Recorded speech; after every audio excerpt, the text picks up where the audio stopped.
Life throws several blows to different people, and how individuals grab the blows and still run with it differs. On Against All Odds today, we have with us a guest, someone who is very passionate about the things he does. He is a person with disability who has a stake in the disability community. Someone who is an advocate for persons with disability. A resource person who has not allowed his disability in any way to hinder his drive, his mission, his vision, and his passion has pushed him to where he is right now.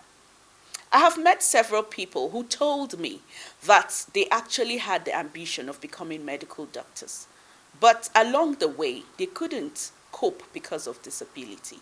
And one, we wonder how my guest has been able to cope through medical school. He didn't stop at that. He has 2 masters in very tedious courses.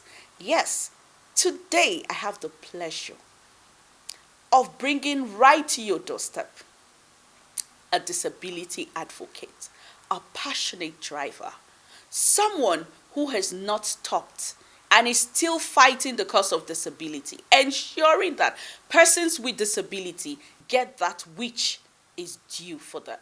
I have with me today on Against All Odds, Dr. Israel Adekunle Balogun. He is a medical doctor. It's a privilege to be on this program. I must confess I wanted to be on the program because I appreciate the good work that you've been doing. And because of my busy schedule and traveling around almost all over the world, that's really hindered me from being here. But I'm so glad, I'm happy to be on this program finally today. Thank you so much for inviting me.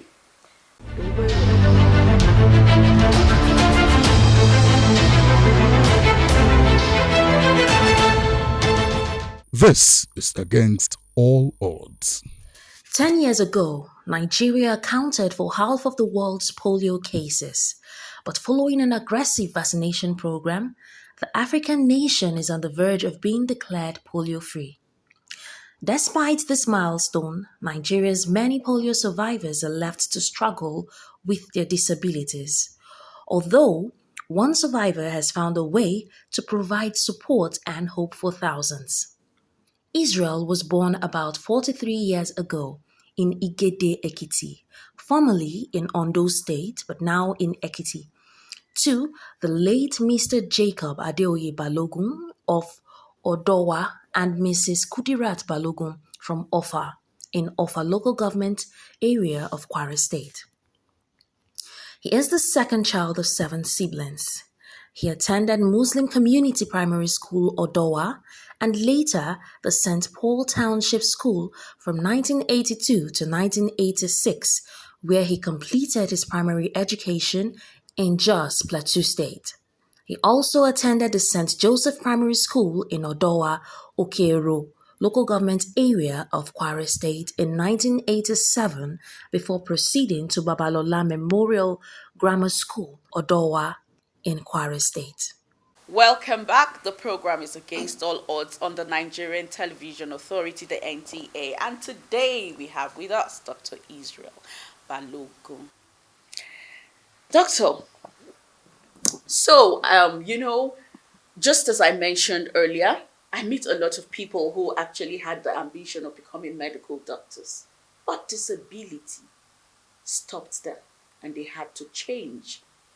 I'm sure you have a story you would like to share with us on Against All Odds today.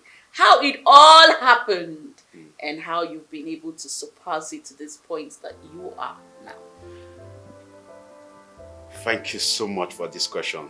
And like I said earlier, I'm really glad to be on this platform, to be able to share my story and inspire other persons with disability to dream big and to work against all the odds, mitigating against their fulfilling their potential.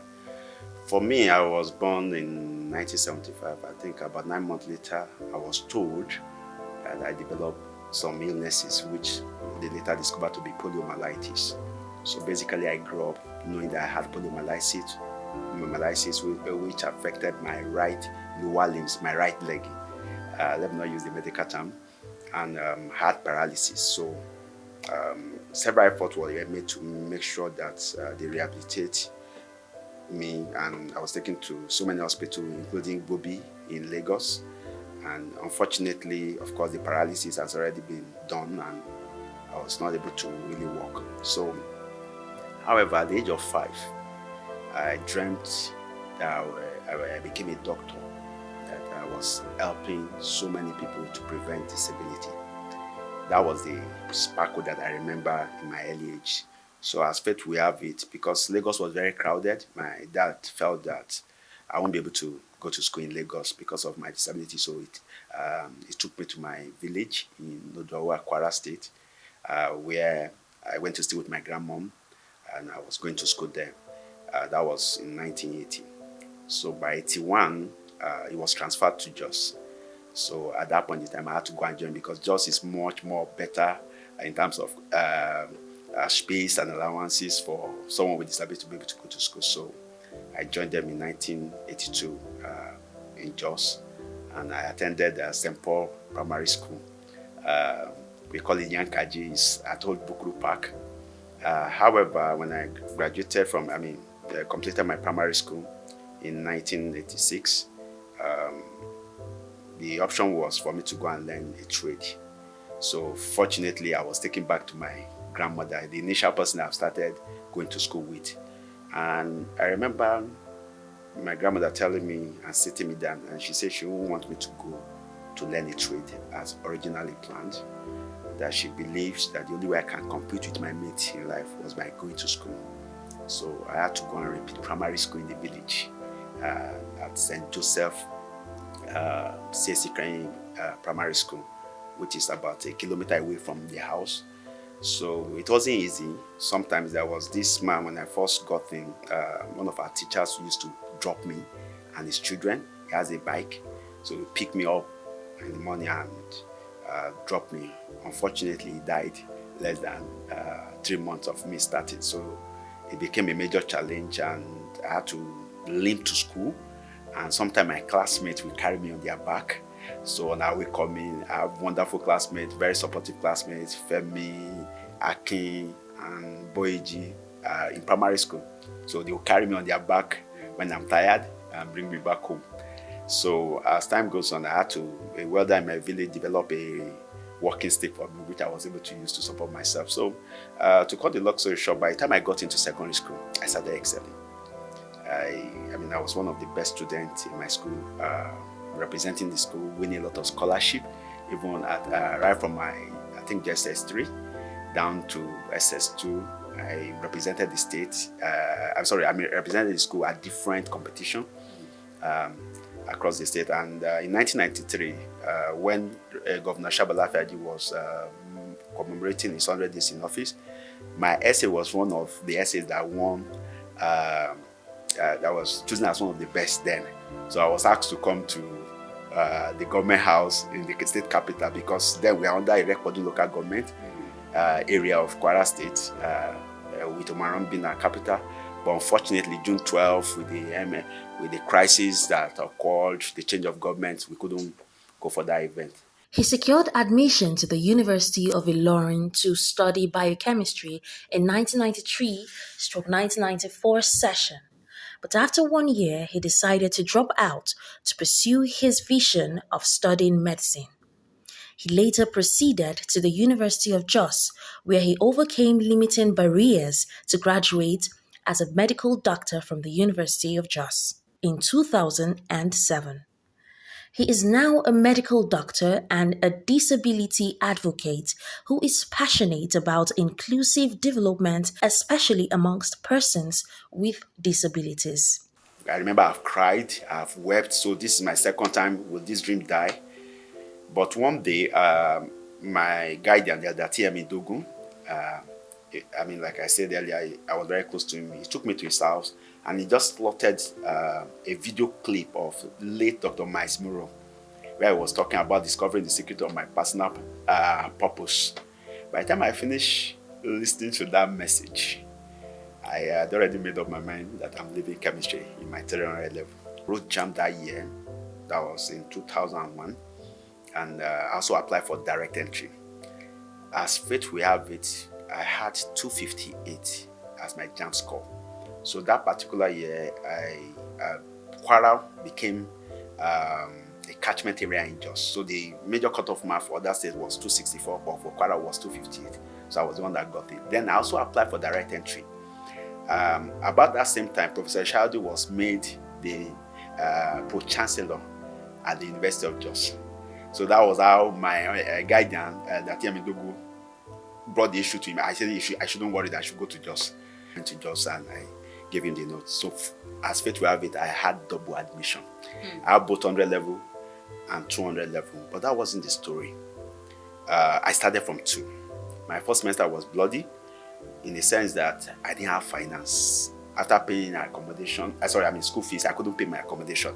And as a person with disability, 3 of my younger ones were in school. We were 3 in school. My brother was in ABU. About that same year, my younger sister was also in University of Jos. So for me, it's like I blocked their chances. So I had to tell my dad that he should not bother about me.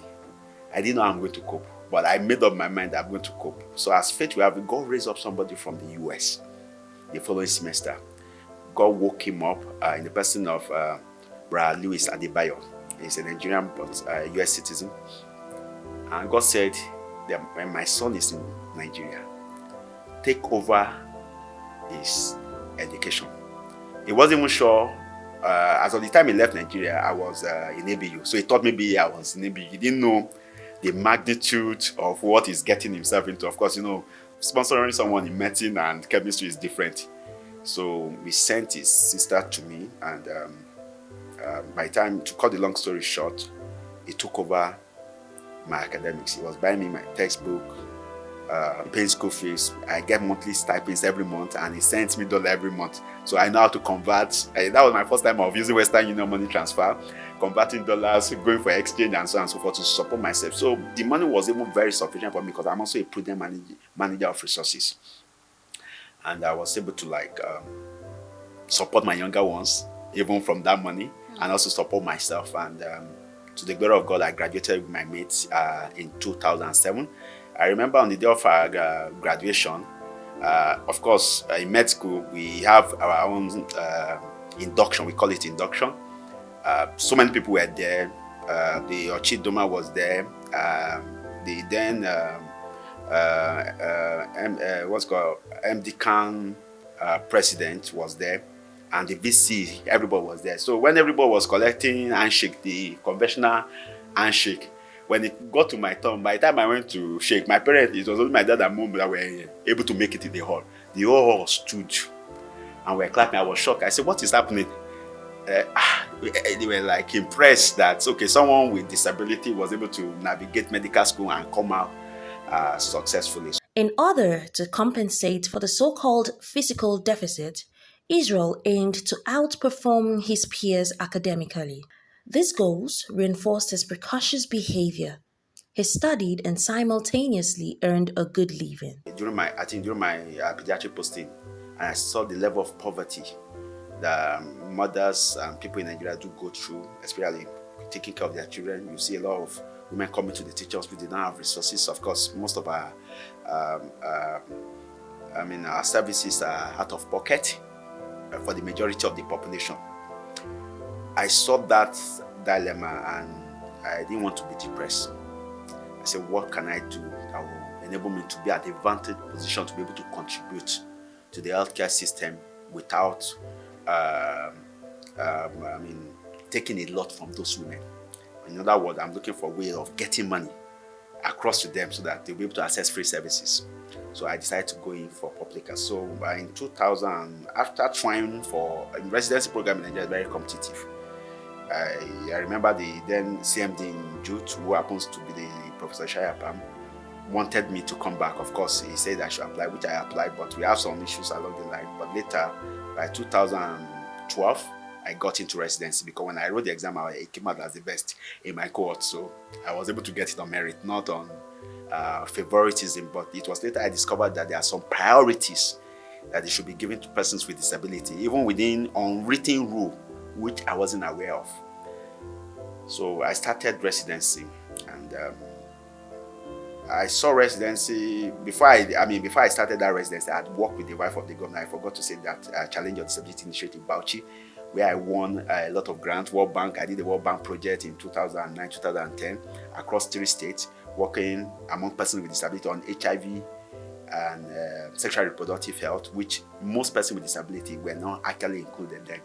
So, and I remember I used that as an advocacy strategy at the National HIV Workshop in 2010 to bring out the need. Where all development partners were there. Professor Idoko was the Director General, and I spoke to them on the need to mainstream disability into HIV program. And that was the beginning of my engagement there. And also I was able to work to support the state government to initiate policy. One of the policies I initiated with the wife of the governor, Balogun Yuguda then, of Challenge Your Disability Initiative, which was a pet project, was to influence government to allocate 10% of training slots under ND to persons with disability, which was a novel approach. I remember we went to see the DG, Elijah Abubakar, then Dr. Abubakar, who graciously accepted that recommendation because it was good. So I've done a lot in the field of disability.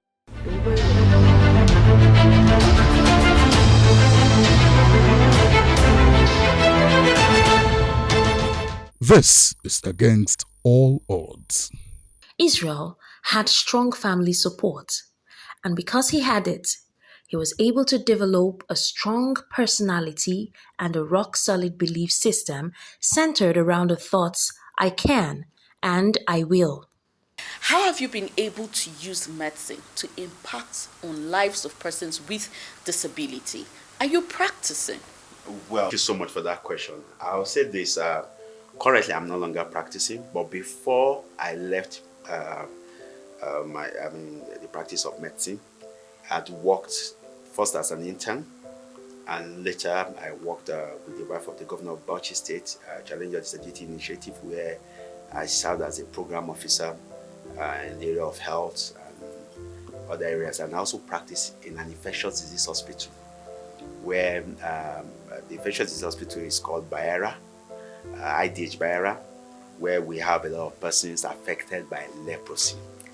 So during those periods, I work to make sure that we prevent disability.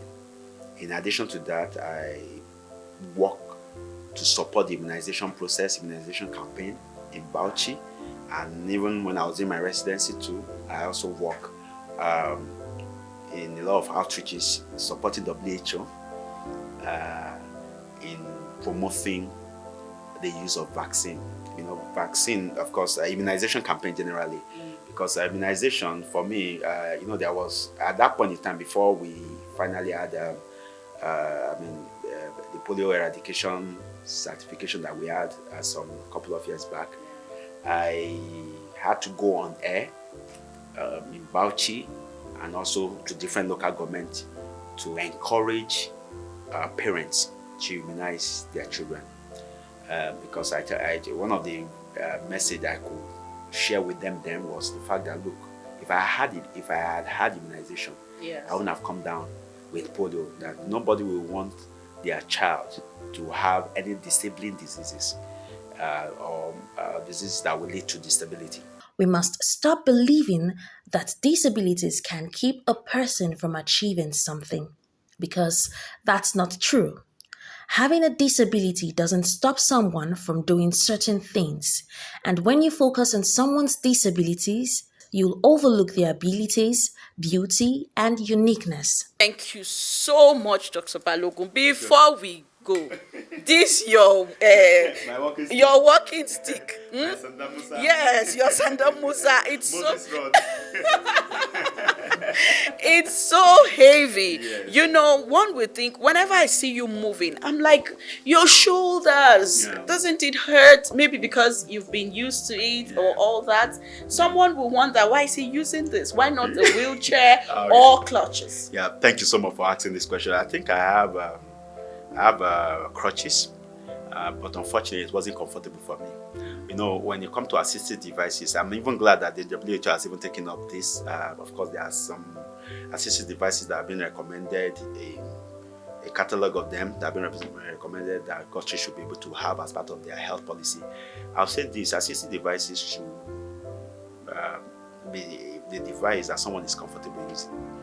I mean, a lot of people have asked me this: why not use wheelchair? Motorized wheelchair is there, crutches is there. I say no, I prefer this because it's. I'm so used to it. Though the only challenge I had was the fact that the ergonomic effect sometimes it affects my back, but I've learned to overcome that by what I do. And for the muscle part, irrespective of whether I use crutches or not, I'll also develop muscle. But it's more of exercise for me, and I enjoy using it. Even attempts have been made at different fora to seize my walking stick. I remember traveling to London for my Shepherd scholarship in Dubai. They seized my walking stick, and I told them I'm not leaving until they give me back my walking stick. Of course, because they've seized your independence. Exactly. I had to make them. I delayed the flight by over 10 minutes, and they had to come and plead with me because I know my right. You know, when you're exercising your right, you're also educating the next person who doesn't know that your assistive device is your mobility, it's your independence. Yes, you take it away. You've taken the person's independence away. I know also that every disability is different. Irrespective of that, maybe you may see somebody like me, the same form of disability, might be using wheelchair. That doesn't mean that you should impose that on me. Even I have problem with a lot of people that provide assistive devices for people. They just impose it on the people. No, what you do is the best you can do is to advise. Then the final decision should be that of the person who is going to use it. So these are some of the things we need to educate the general population, which I'm doing all over the country. I've done that in Nigeria across 22 states and also all over the countries where I have been privileged to work. I remember when I had a section with Barrister Kate, and she said when she went to law school, they were trying to impose hearing aids on her, and she told them no, she can't cope with hearing aids because at her age, it might even have side effects and all that. So yeah, truly, it's important for people to know that because you've heard that hearing aid is for persons with deafness doesn't mean that it must be used by all deaf persons. And it's every sector, every individual, everybody that today thinks it doesn't have a disability. I was in Ethiopia when the Tigray crisis started.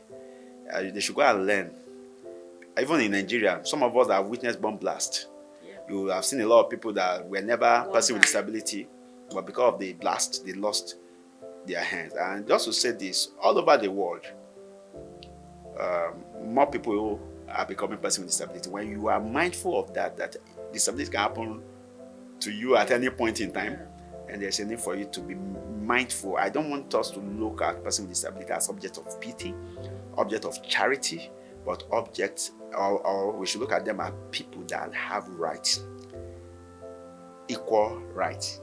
In the disability plan, we call it equality of opportunities, or what we call equity.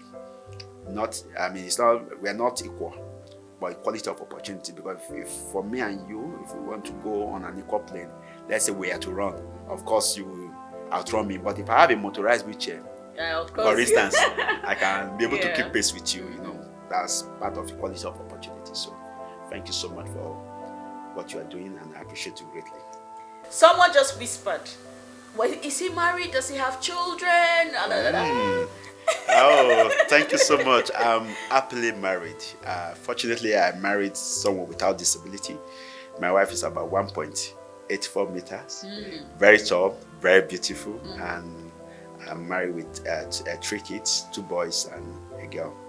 And she's one of that's my anchor, more like the backbone for me to be able to do a lot of things that I do. She understands me and she accepts me for who I am. I'll never forget when I proposed to her. She told me this. I was afraid because she was too beautiful. My I mean, the resident doctors and my consultant were sending me to her because we did internship together at the University of London. And I proposed to her. When she was giving me the reply, she said she's not interested in the container for the content. Wow. Wow, that big, I mean, my head was like, wow. Almost expanding. Like in Yoruba, we say, Ori mi woo. So today, we've been happily married for the past 11 years. I mean, we've done our 10th year last year, so this is our 11th year. It will be in October. Wow, Against All Odds says thank you very much for being a wonderful wife and very supportive. You've been able to, uphold the home front while your husband is out there touching and changing lives. And so we say thank you to her. Oh, Temi Tokwe Balogun. Thank you very much. Thank you. And we believe that God will continue to help you and uphold you even as you strive towards making people happy and impacting lives. Thank you so much for Thank you so much, Dushima. I appreciate you. It's been Against All Odds on the Nigerian Television Authority, the NTA, and it's been a fantastic time. For me, I have learned so much. When you decide to stagnate years, you just say, let the years go. It doesn't matter. Someone will say, I'm getting older, because let me just grab whatever it is and then move on. But no, he didn't even think of age. He just thought of the future and what it holds for him and the people God has laid in his hands to take care of. Let's do this again. Same time next week. The program is Against All Odds, and my name is Dushima Pius Ikiravi. Do have a fantastic week ahead and live your dreams. Bye.